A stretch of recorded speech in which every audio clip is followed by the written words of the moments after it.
पहले मैं अपनी थोड़ी-सी पहचान सबको बताना चाहूँगी। मेरा नाम अभिलाषा म्हात्रे है। अभी शादी के बाद मेरा नाम अभिलाषा म्हात्रे पाटिल हो चुका है। कबड्डी की वजह से आज मेरी पहचान बनी हुई है कि कबड्डी ये मेरा पैशन है या फिर कबड्डी में मुझे आगे करियर करना है। इसके बारे में मुझे पता चला अपने स्कूल के दिनों में। मैं चेंबूर में स्वामी मुक्तानंद हाई स्कूल यहाँ अपनी कबड्डी की प्रैक्टिस करती थी। स्कूल में हम बिकॉज़ ऑफ स्कूल इवेंट हम ग्राउंड पे आते थे, लेकिन चेंबूर क्रीड़ा केंद्र जो मेरा स्पोर्ट्स क्लब है, जहाँ से मैं अभी बिलॉन्ग करती हूँ, जहाँ से मैंने इतने सारे नेशनल्स खेले, आगे इवेंट्स खेले, उस क्लब की प्रैक्टिस मेरे स्कूल ग्राउंड पे चलती थी। तो वहां पे हमने स्कूल के ग्राउंड पे उस क्लब को ज्वाइन किया और वहां से मेरी कबड्डी की शुरुआत हुई। मैंने 6-7 स्टैंडर्ड से शुरुआत की थी। 99-98 से मैंने शुरुआत की कबड्डी के लिए और स्कूल में ही जो मेरे कोच है, मेरे ग्राउंड पे ही बहुत सारे बड़े प्लेयर्स मुझे देखने को मिले जो रेलवेज के लिए खेलते हैं, एयर इंडिया के लिए खेलते हैं। और मेरे खुद के कोच श्री सुहास कदम, वो भी नेशनल कोच रह चुके हैं।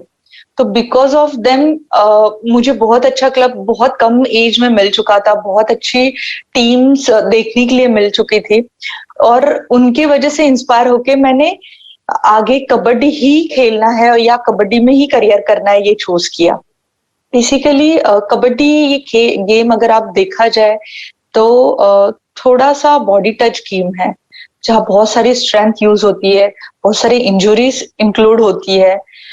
तो जिस तरीके से मैंने शुरुआत की थी अपने गेम में, मैं रहने के लिए मेरा घर नवी मुंबई में नीरुल में है मेरे ग्राउंड प्रैक्टिस चेंबूर में था। तो 20 साल से मैं वहां पे अपने घर से रेगुलरली जा रही हूँ प्रैक्टिस के लिए।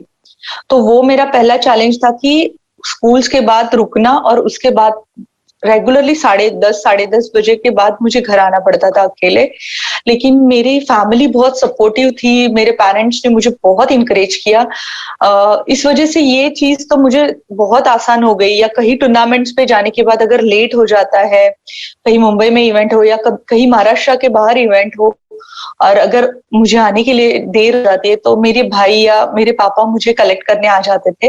लेकिन उनका ट्रस्ट और उनका जो विश्वास मेरे पे था, इस वजह से मैं ये सारी चुनौतियां जो मुझे स्टार्टिंग एज में आई, वो मैं सॉल्व कर पाई। लेकिन जैसे मेरा कबड्डी करियर बढ़ा आगे, मैंने जिस तरीके से बताया कि कबड्डी गेम में बहुत स्ट्रेंथ, बहुत इंथुजियास्टिक और एजिलिटी की जरूरत होती है। तो शुरुआत के दौर में मेरा जो स्पीड था, स्किल था, उस चीजों पे मैंने फर्स्ट इंटरनेशनल रिप्रेजेंट कर लिया था। लेकिन आगे जाके मुझे कुछ इंजरीज हुई थी। मोस्ट प्रोबेबली कबड्डी प्लेयर्स में आपको नीज और शोल्डर इंजरीज मिल जाएंगी, क्योंकि वो चीजें बहुत इन्वॉल्व होती है। मेरे 2007 में ही मैंने जो फर्स्ट इंटरनेशनल 2006 में जो फर्स्ट इंटरनेशनल खेला था, उसके बाद ही मुझे ये दूसरी फर्स्ट इंजरी हो चुकी थी 2007 में। और 2008 में वापस मुझे दूसरी नी इंजरी हो गई।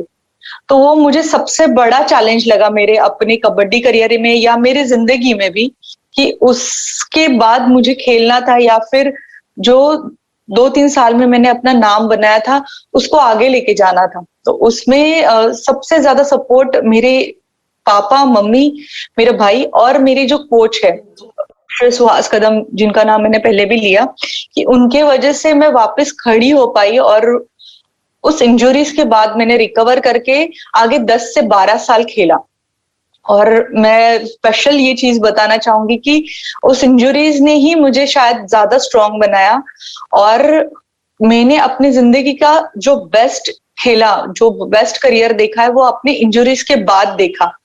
मतलब 2008 के बाद ही मैंने सारे इंटरनेशनल रिप्रेजेंट किए या फिर ये अवार्ड तक मैं पहुंच पाई। जब मुझे वो इंजुरीज हुई थी, तब शायद डॉक्टर्स या जो फिजियो से मैं कंसर्न कर रही थी, उनका सेकंड इंजरीज के बाद देखना नेगेटिव हो गया था कि बहुत बड़ी इंजरी है, अगर तीसरी इंजरी वापस हो गई तो शायद चल नहीं पाएंगे। ये सारी चीजें मुझे पता थी, लेकिन कबड्डी से इतना प्यार था कि वो छोड़ के मैं नहीं जी पाती। इसलिए मैंने सोचा कि शायद पता नहीं मैं कौन से मुकाम तक पहुंच पाऊं, लेकिन मुझे वापस खेलना था, इसलिए मैंने कोशिश की। 2007-8 जो, और उसके बाद के 4 साल जो स्ट्रगल देखा, वही लाइफ की सबसे बड़ी स्ट्रगल था, लेकिन वही टाइम था जिसने स्ट्रांग बनाया। और आज जो कुछ हूं मैं सोचती हूँ कि उस टाइम की वजह से होगी, जिसने मुझे बहुत सिखाया कि कोई भी अगर हमें प्रॉब्लम्स आती है लाइफ में या हम स्ट्रगल देखते हैं, तो वो शायद हमें बड़ा बनाने के लिए है, हमें स्ट्रांग बनाने के लिए है। और आज उस दिनों के बाद मैं अर्जुन अवार्ड के मोमेंट तक पहुंच पाई। तो मैं जिंदगी में वही चीजें ज्यादा सोचती हूँ कि यंग एज में इंजरी हो गई। एक फैमिली की तरफ से अगर देखा जाए कि अगर लड़की को इंजरी होती है तो मम्मी पापा का सोचना ये हो जाता है कि बेटी है तो आगे शादी कैसी होगी, या फिर वो चीजें उनके ख्याल में ज्यादा आती है। लेकिन मेरा फैमिली मेरा बैकबोन रहा कि उन्होंने वो चीजें देखी नहीं या फिर वो नहीं सोची, मुझे आगे खेलने के लिए वापस मौका दिया। और मेरे कोच जिन्होंने मुझे वापस खड़ा किया खेलने के लिए, और मैं आज आपके सामने हूं। जो 2007-8 में जो इंजुरीज हुई, उसके बाद भी कुछ इंजुरीज हुई, लेकिन दिल इतना स्ट्रांग बन चुका था कि 7 में जो मुझे इंजरी हुई, उस टाइम पे मैं तो मुंबई में थी, तो इंजरी के बाद घर आना आसान था। लेकिन जब 2008 में इंजरी हुई तो मैं दिल्ली में कैंप कर रही थी, हम इंडियन रेलवेज के लिए कैंप कर रहे थे। और उस कैंप के बाद सडन एशियन गेम्स के सिलेक्शंस थे, 14 डेज में नेशनल्स था, और उसके बाद हमें उस नेशनल से एशियन गेम्स के सिलेक्शन मिलने वाले थे। और आई कैन बी कि मैं वो एशियन गेम्स के कैंप, मुझे वो कैंप इंडियन कैंप मिल सकता था।